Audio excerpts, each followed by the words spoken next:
शाळेतून परतणाऱ्या अल्पवयीन मुलीची रस्त्यात छेडछाड, लाथ मारून मारहाण, दोघांना अटक. जाम बाजार येथील घटना.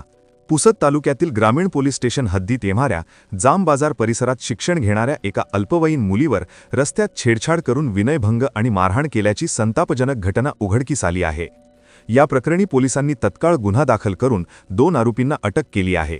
प्राथमिक माहितीनुसार पीडित अल्पवयीन मुलगी जाम बाजार येथे शिक्षण घेत असून शाळेतील सेंड ऑफ कार्यक्रम आटोपून ती पायी आपल्या गावी परत जात होती.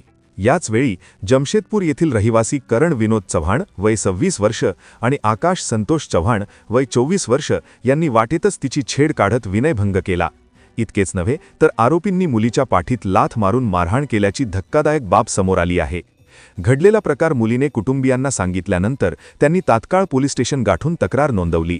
या तक्रारीवरून पोलिसांनी आरोपींविरुद्ध भारतीय न्यायसंहिता कलम 74, 351(2), 351(3) तसेच बाल लैंगिक अत्याचार प्रतिबंधक कायदा पोक्सो अंतर्गत गुन्हा दाखल केला आहे. गुन्हा नोंद होताच पोलिसांनी दोन्ही आरोपींना अटक केली असून सध्या त्यांना मॅजिस्ट्रेट कस्टडी रिमांडमध्ये ठेवण्यात आले आहे. सदर घटनेचा पुढील तपास ग्रामीण पोलीस स्टेशनचे ठाणेदार राऊत यांच्या मार्गदर्शनाखाली जमादार रवींद्र गावंडे हे करीत आहेत. या घटनेमुळे ग्रामीण भागात पालकांमध्ये तीव्र भीतीचे वातावरण निर्माण झाले आहे. मुलींना शाळेत पाठवताना पालकांमध्ये असुरक्षिततेची भावना वाढली आहे. परिसरात रोड रोमियोंची वर्दळ वाढल्याचेही स्थानिकांचे म्हणणे आहे. शाळा सुटण्याच्या वेळी काही टोळक्या दुचाकीवरून फिरताना दिसतात. त्यांना रोखण्याचा प्रयत्न केल्यास शाळा प्रशासनालाही धमकावले जाते अशी माहिती समोर येत आहे.